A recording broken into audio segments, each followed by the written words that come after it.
My name is Margaret Davis. I am 58 years old, and until recently, I thought I had a firm grasp on what family meant. I live alone in a quiet town in Vermont, in a modest colonial home with a porch that sags slightly in the middle and roses that still bloom too late in the season. After my divorce from Gregory, my husband of nearly 4 decades, I chose peace over proximity. I let him have the grand house in Connecticut and moved back to the small town where I grew up. Gregory, of course, remarried within a year. His new wife, Chelsea, is 31. She works in real estate and always calls me Ms. Davis with a stiff smile. We share 3 children, Ethan, Chloe, and Hannah. Only Ethan still lives nearby, which is why it didn't surprise me when his name flashed across my phone screen the Wednesday before Thanksgiving. "Hey Mom," he said, his voice bright but rushed. "Just calling to confirm dinner tomorrow. Chloe's bringing her famous green bean casserole." "Of course," I said. "Everything's ready. Dinner at 4, same as always." "Great. Oh, and Dad was wondering if he could swing by a bit early.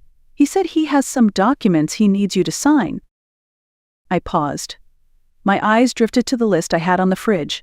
Cranberry sauce, extra gravy, warm cider, no mention of documents. "What kind of documents?" I asked, keeping my voice calm. "Something about the lake house," he said. "Some formality for the property developers. Just a quick signature." I nodded slowly, though he couldn't see it. The lake house. Of course.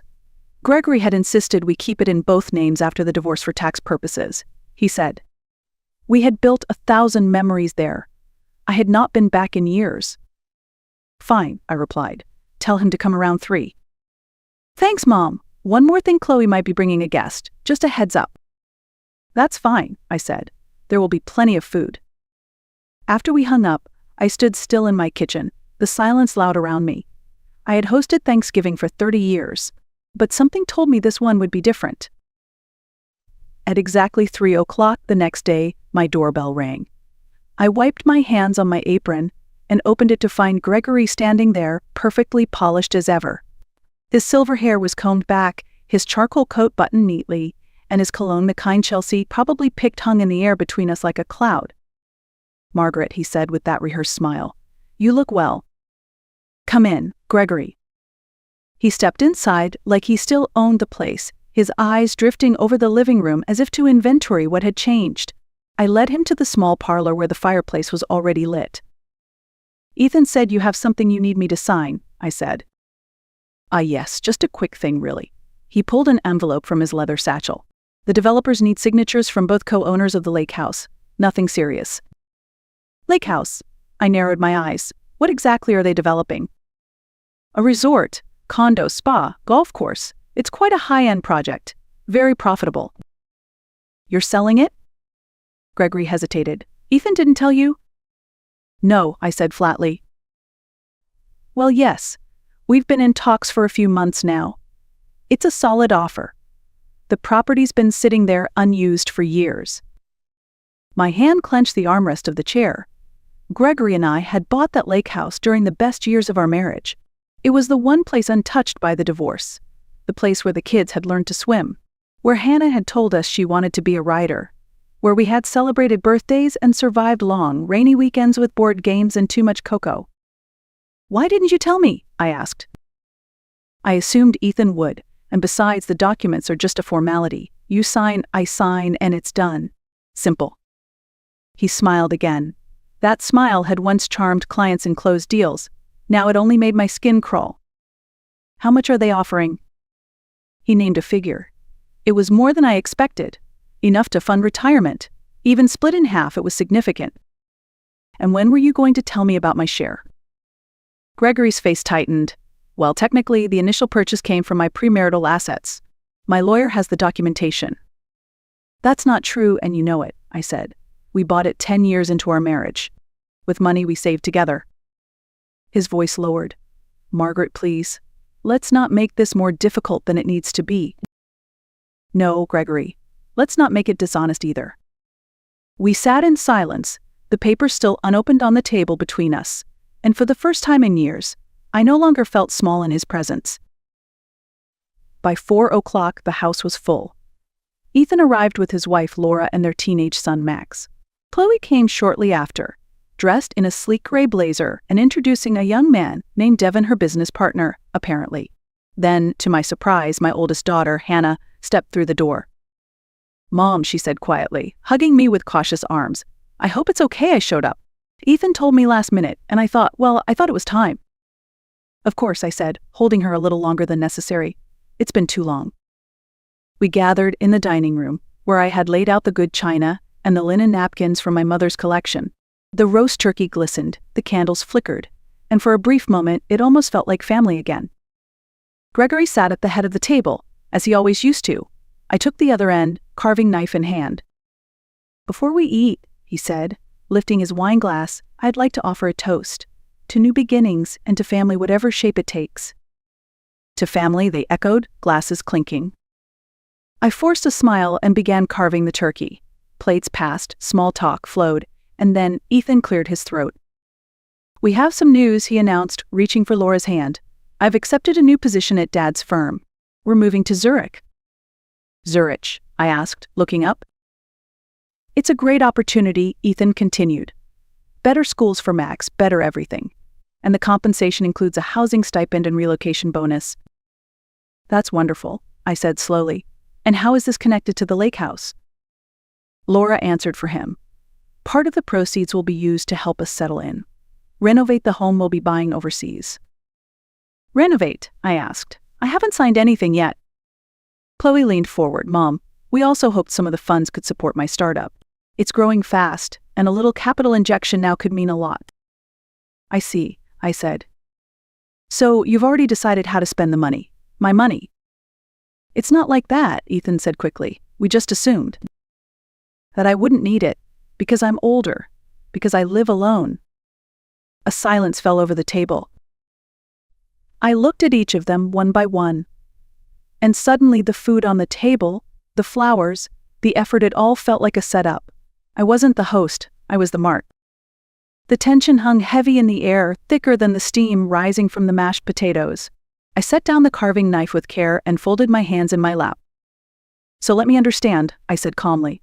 "You've all gathered here today, in my home, to celebrate a holiday I've hosted for 3 decades, and also to inform me that you're selling a property I still co-own, using the funds for your own plans and expecting me to quietly sign it all away."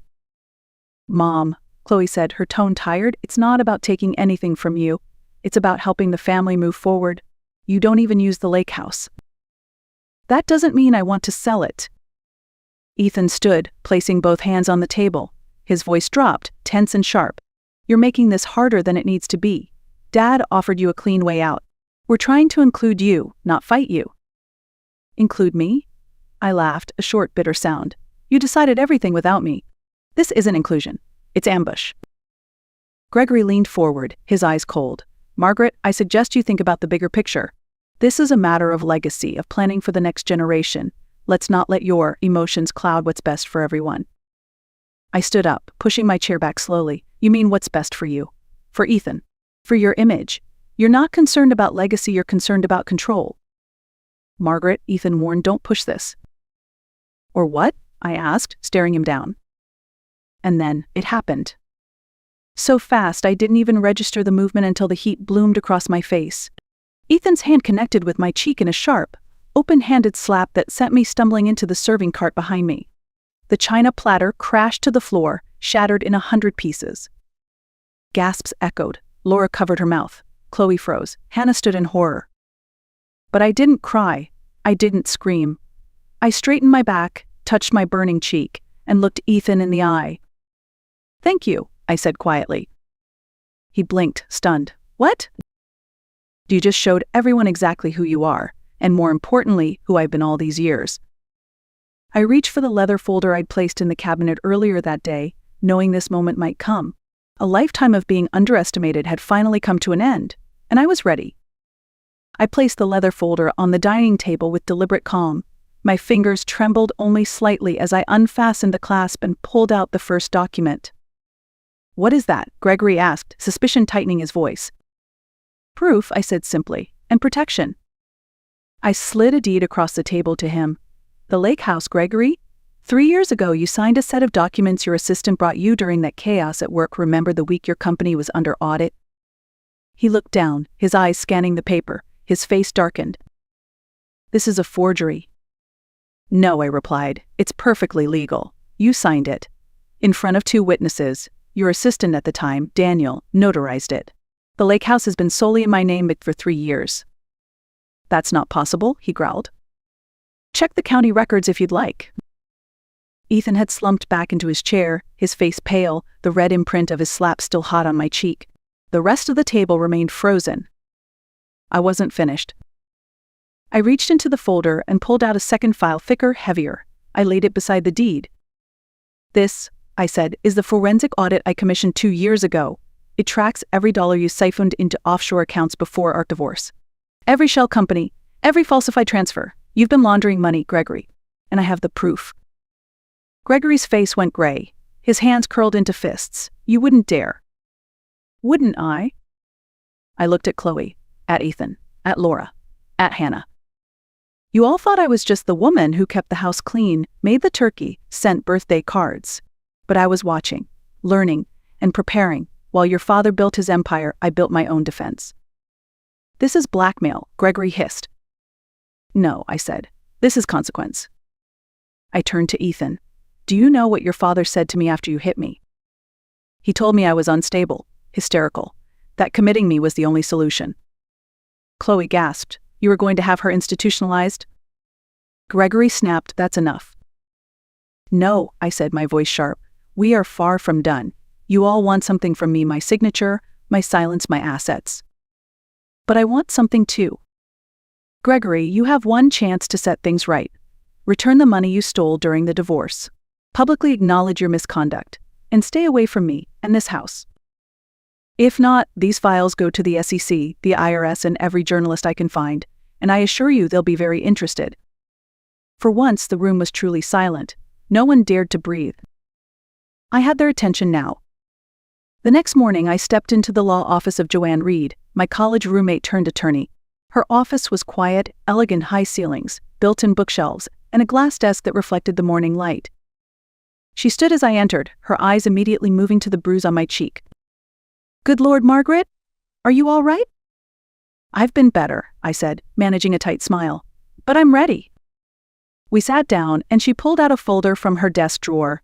Inside were the documents we had prepared weeks ago, the backup plan I had hoped I'd never need.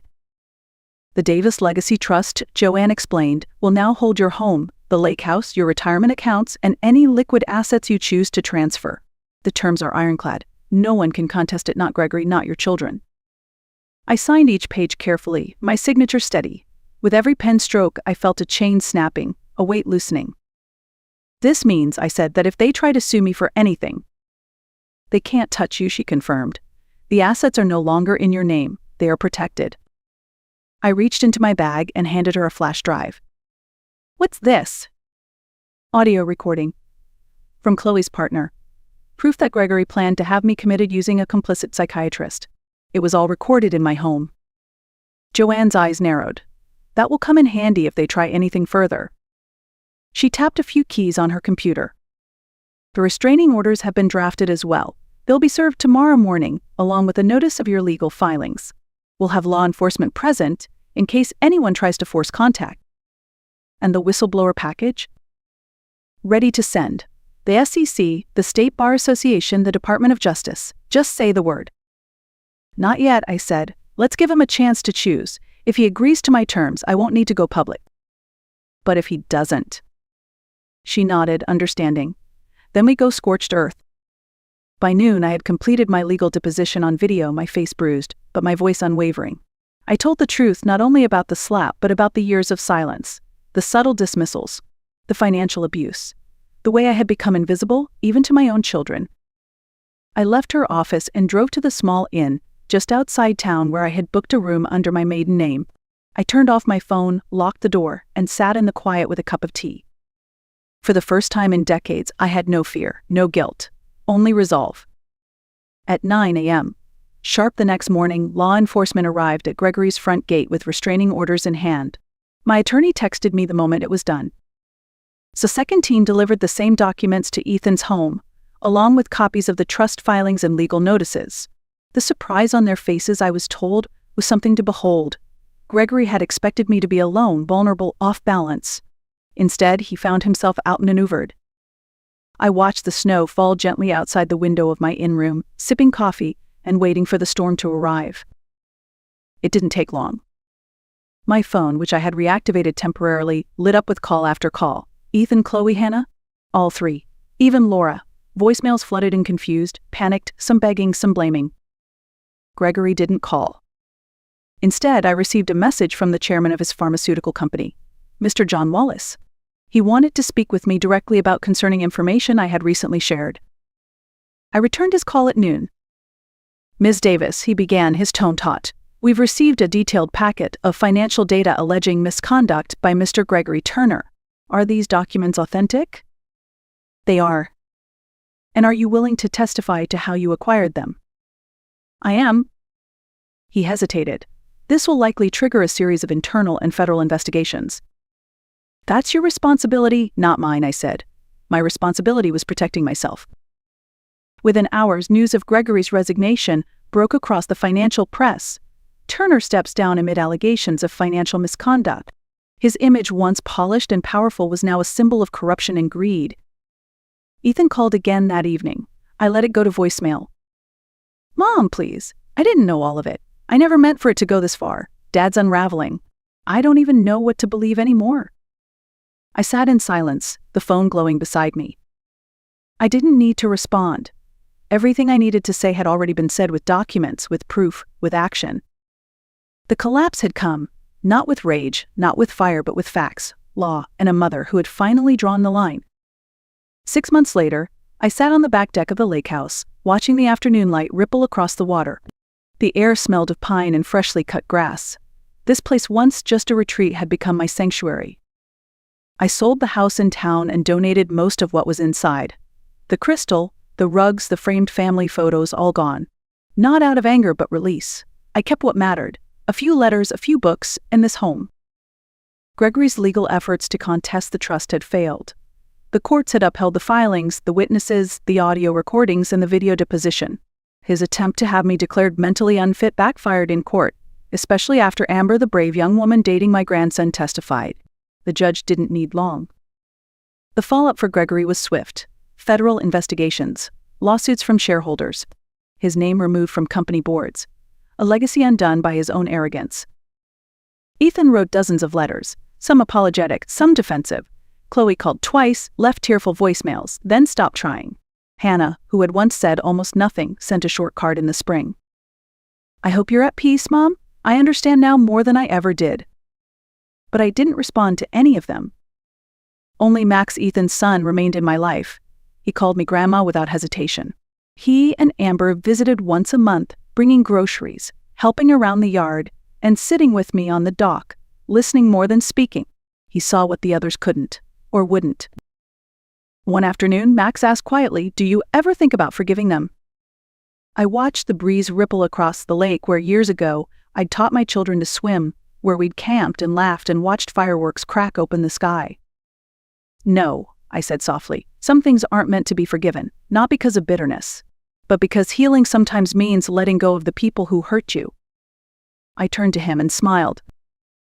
But I forgive myself for waiting so long, for believing I had to shrink to be loved. Now I live differently, not with revenge but with boundaries, with clarity, with peace. And I finally feel free.